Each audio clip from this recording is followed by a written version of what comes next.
अलैहि वसल्लम की नाफरमानी की सरगोशियां करते हैं, और जब तुम्हारे पास आते हैं तो अल्लाह ताला के बताए हुए अल्फाज के बजाय दूसरे अल्फाज में तुम्हें दुआ देते हैं, और अपने दिल में कहते हैं कि अगर ये वाकई पैगंबर हैं तो जो कुछ हम कहते हैं अल्लाह हमें उसकी सजा क्यों नहीं देता। ए पैगंबर सल्लल्लाहु अलैहि वसल्लम, इनको दोज़ख ही की सजा काफी है, ये उसी में दाखिल होंगे और वो बुरी जगह है। मोमिनो, जब तुम आपस में सरगोशियां करने लगो तो गुनाह और ज्यादती और पैगंबर की नाफरमानी की बातें न करना, बल्कि नेकूकारी और परहेजगारी की बातें करना, और अल्लाह से जिसके सामने जमा किए जाओगे डरते रहना।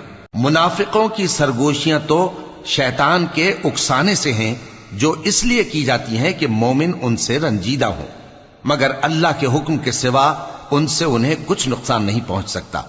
तो मोमिनों को चाहिए कि अल्लाह ही पर भरोसा रखें। मोमिनों,